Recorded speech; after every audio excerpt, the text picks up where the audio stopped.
Assalamualaikum warahmatullahi wabarakatuh. Perkenalkan, nama saya Rania Pinkan Dermawan dari Gizi 2C dengan NIM 23070260082. Jadi di sini saya akan menjelaskan tentang sistem reproduksi untuk memenuhi tugas mata kuliah anatomi fisiologi. Nah, sebelumnya apa itu sistem reproduksi manusia? Sistem reproduksi manusia ada sistem reproduksi laki-laki dan sistem reproduksi perempuan, di mana sistem reproduksi sendiri memiliki arti bahwa merupakan serangkaian proses biologis yang bertujuan untuk menghasilkan keturunan baru. Secara khusus, reproduksi manusia adalah pembentukan sel reproduksi yang disebut dari sel telur atau ovum pada wanita dan sel sperma pada pria. Ketika sel telur dan sel sperma bertemu dalam kondisi yang sesuai, proses pembuahan terjadi dan pembentukan embrio dimulai. Reproduksi manusia juga melibatkan pertumbuhan dan perkembangan janin di dalam tubuh manusia selama proses kehamilan. Nah, kita bisa ketahui nih bahwa organ-organ reproduksi laki-laki itu ada beberapa ya. Yang pertama ada kelenjar prostat, kedua ada vesikula seminalis, yang ketiga ada uretra, yang keempat ada epididymis, yang kelima ada penis, yang keenam ada skrotum, yang ketujuh ada testis, dan yang terakhir ada vas deferens. Nah, dari beberapa itu ada memiliki arti ya teman-teman, bahwa skrotum itu merupakan kantung yang berisi testis berjumlah sepasang di kanan dan di kiri, dibatasi oleh otot dartos untuk menggerakkan skrotum agar dapat mengkerut dan mengkendur. Nah, skrotum ini berfungsi untuk menjaga suhu pada testis agar spermatogenesis dapat terus terjadi. Nah, selanjutnya testis nih. Testis itu merupakan tempat pembentukan sperma dan hormon testosteron. Testis sendiri tersimpan di dalam skrotum. Selanjutnya ada di epididymis. Epididymis ini berfungsi sebagai alat untuk mengangkut, menyimpan, dan pematangan sperma. Sperma sebelum masuk ke dalam epididymis tidak dapat bergerak. Tapi setelah masuk ke dalam epididymis, sperma memiliki kemampuan untuk bergerak. Selanjutnya, vas deferens, fungsi untuk menyalurkan sperma ke dalam vesikula seminalis dan sebagai wadah penampungan sperma.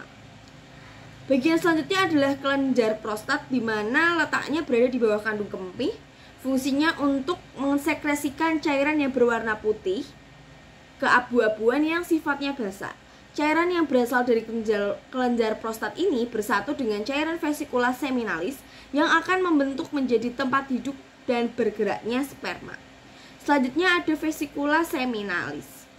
Fungsi dari vesikula seminalis adalah untuk mensekresikan cairan yang sifatnya basah, merupakan organ yang berbentuk saluran tabung berjumlah kanan dan kiri dengan panjang 5-10 cm. Cairan yang terkandung di dalam vesikula seminalis merupakan 60% dari seluruh volume semen. Vesikula seminalis bergabung menjadi satu dengan vas deferens dan kelenjar prostat untuk dapat membentuk saluran ejakulasi. Nah, selanjutnya ada uretra. Uretra ini letaknya berada di dalam penis, di mana fungsinya untuk tempat keluarnya sperma dan sebagai tempat keluarnya urin. Selanjutnya, organ yang terakhir adalah penis. Fungsi dari penis itu memasukkan sperma dalam alat reproduksi manusia dengan melalui pertemuan keduanya.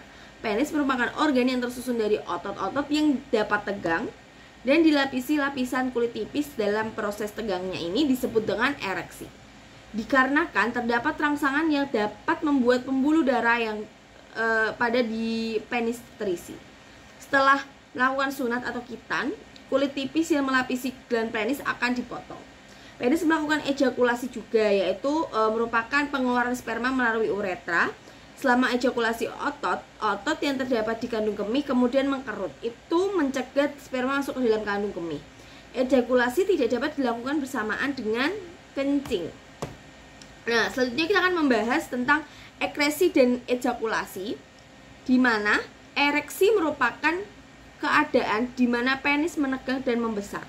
Ereksi terjadi ketika rangsangan akan sampai ke otak dan otak akan memberikan perintah ke pembuluh darah arteri di penis untuk membesar sehingga banyak darah yang masuk ke penis. Fase selanjutnya adalah ejakulasi, di mana ejakulasi merupakan keluarnya air mani dari saluran reproduksi pria sebagai akibat dari orgasme. Ejakulasi itu ada dua teman-teman, ada emisi sama eksklusi. Fase emisi adalah fase pengisian saluran kencing dengan semen dan penutupan katup yang menghubungkan saluran kencing dengan saluran kandung kemih agar air kencing dan sperma tidak bergabung. Selanjutnya, fase eksklusi adalah fase terjadinya peningkatan tekanan dalam penis yang disebabkan saluran mengecil dan juga disertai dorongan dari otot-otot panggul sehingga semen akan keluar yang disebut dengan orgasme. Selanjutnya ada pembentukan sel sperma. Sel sperma ini disebut dengan spermatogenesis yang terjadi di testis. Di mana langkah pertama adalah spermatogonium menjadi spermatosit primer, menjadi spermatosit sekunder, menjadi spermatid, dan menjadi sel sperma. Selanjutnya, saya akan menjelaskan tentang organ reproduksi perempuan. Jadi di sini ada bagian-bagian. Yang pertama ada tuba falopis, selanjutnya rahim, endometrium, serviks, vagina, infundibulum, dan ovarium. Di mana ovarium itu merupakan indung telur yang berbentuk oval seukuran kacang dan ada pada sepasang di dalam tubuh wanita. Ovarium terletak di sebelah kiri dan sebelah kanan rongga perut bawah. Ovarium ini memiliki fungsi yang memproduksi ovum atau sel telur dan mensekresikan hormon estrogen serta progesteron pada wanita. Ovarium wanita dapat memproduksi sel telur jika mengalami siklus menstruasi. Sel telur yang matang akan dilakukan pelepasan atau ovulasi setiap 28 hari. Selanjutnya ada tuba falopi yang berfungsi untuk menghubungkan rahim dengan ovarium melalui fimbria dan sebagai tempat berjalannya sel telur dari ovarium menuju rahim saat ovulasi dan sebagai tempat pertemuan sel telur dengan sel sperma saat proses pembuahan. Panjangnya sekitar 10 cm dengan diameter 1 cm. Selanjutnya ada uterus. Uterus merupakan organ yang berdinding tebal muskular berbentuk seperti buah pir dan sedikit gepeng. Tempat ini berfungsi untuk berkembangnya embrio selama kehamilan. Selanjutnya ada vagina. Nah, vagina sendiri merupakan saluran yang elastis panjangnya sekitar 8-10 cm dan sebagai organ reproduksi wanita, ini vagina memiliki fungsi sebagai jalan keluarnya darah ketika wanita mengalami menstruasi. Selain itu juga berfungsi sebagai jalan lahirnya bayi saat proses persalinan.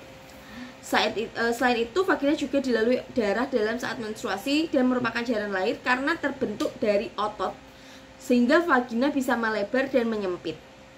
Pada bagian ujung yang terbuka, vagina ditutup oleh sebuah selaput tipis yang dikenal dengan istilah selaput darah. Berbentuk bisa berbeda-beda setiap wanita. Selaput ini akan robek saat bersenggama, bercelakaan, masturbasi, atau kegiatan yang lainnya. Selanjutnya adalah serviks. Serviks merupakan bagian bawah rahim yang berhubung ke vagina.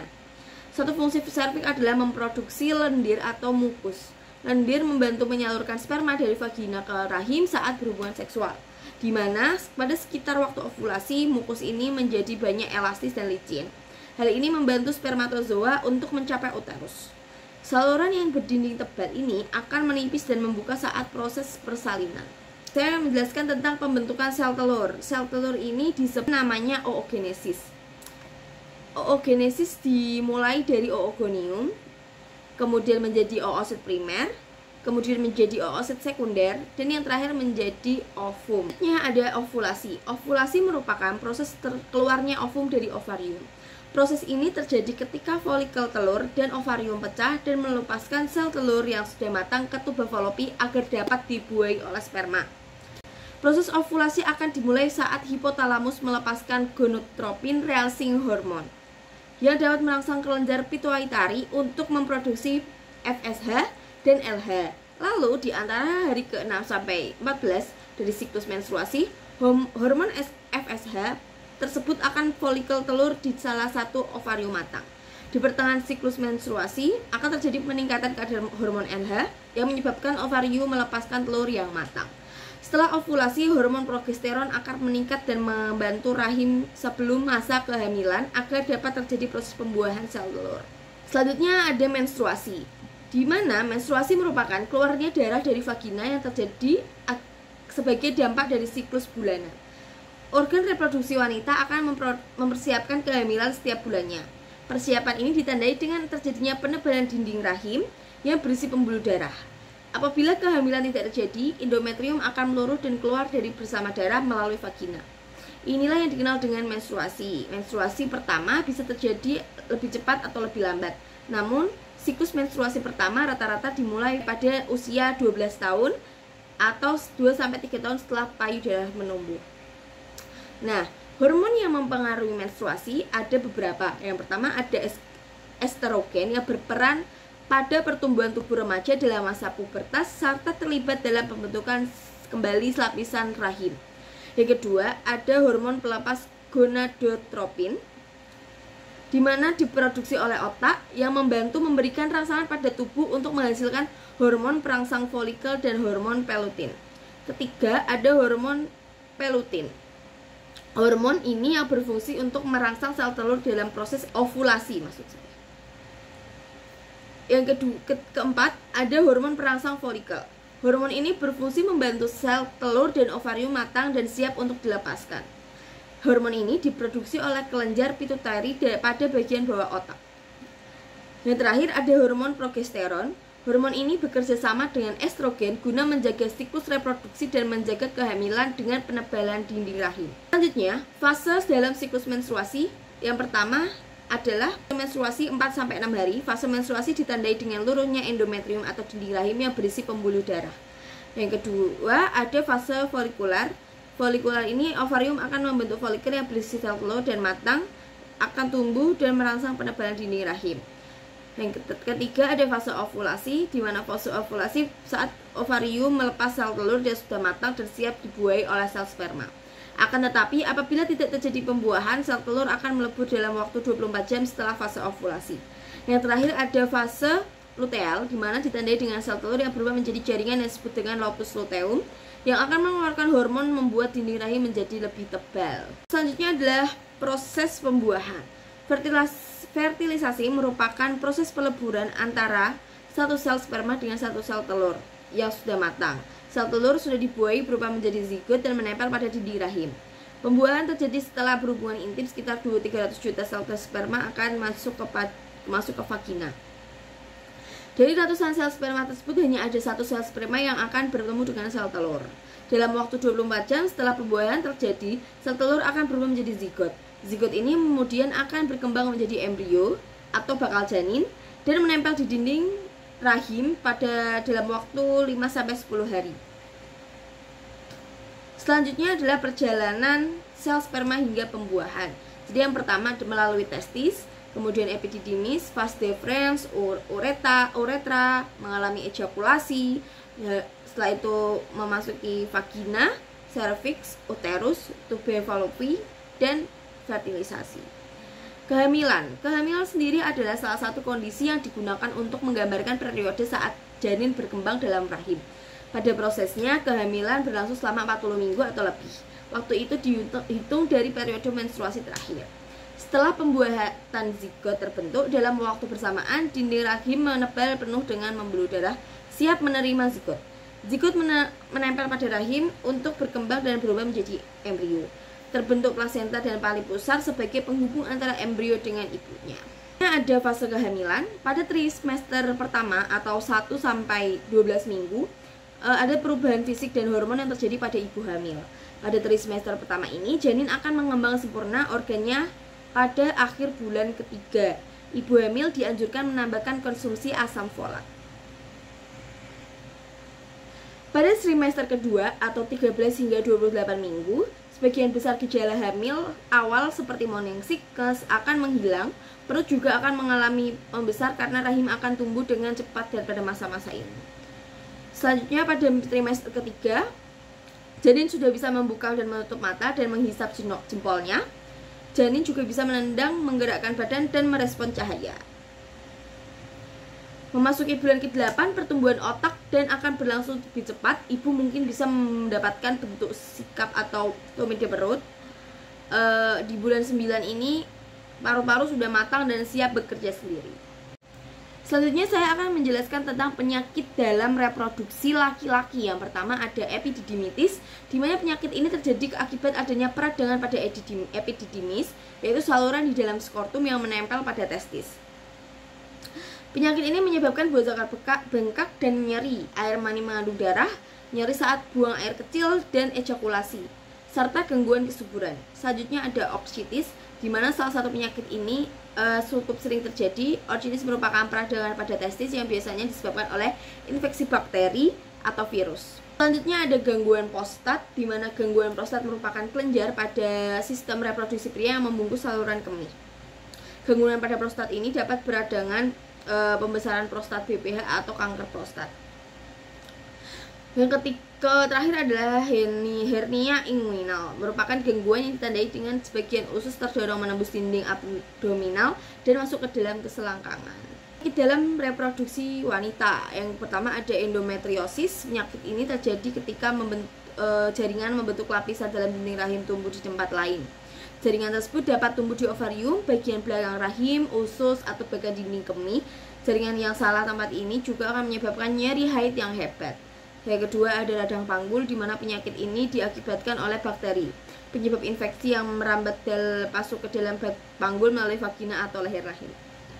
Yang ketiga ada PCOS, di mana PCOS ini wanita menderita penyakit akan menghasilkan hormon seks androgen dalam jumlah yang lebih banyak.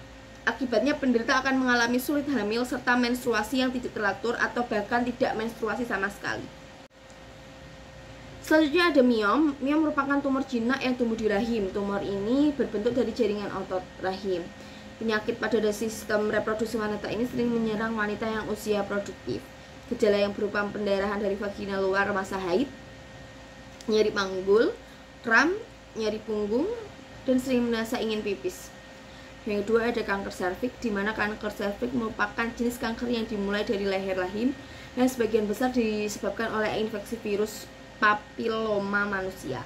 Gejalanya ketika penyakit sudah menjadi lanjut sehingga penting sekali dilakukan pemeriksaan lebih awal dan mereka dengan kondisi resiko untuk dideteksi lebih dini. Gejalanya biasanya pendarahan, keputihan yang berbau busuk, nyeri saat buang air kecil, kesulitan buang air besar, dan nyeri panggul. Selanjutnya ada HIV/AIDS. HIV merupakan virus yang merusak sistem kekebalan tubuh dengan menginfeksi dan menghancurkan sel CD4. Jika semakin banyak sel CD4 yang hancur, daya tahan tubuh akan semakin melemah hingga rentan penyakit. Kebanyakan penderita mengalami flu ringan pada 2-6 minggu setelah terinfeksi. Flu bisa disertai dengan gejala lain. Setelah flu membaik, gejala lain mungkin tidak akan terlihat selama bertahun-tahun meskipun HIV terus merusak kekebalan tubuh. Faktor yang dapat meningkatkan resiko penularan, yang pertama berhubungan seksual yang berganti pasangan, yang kedua menggunakan jarum suntik secara bersamaan, dan melakukan pekerjaan yang melibatkan kontak dengan cairan tubuh manusia tanpa menggunakan alat dan pengamanan diri yang cukup. Jadi sekian yang bisa saya sampaikan, mohon maaf jika ada salah kata. Terima kasih. Wassalamualaikum warahmatullahi wabarakatuh.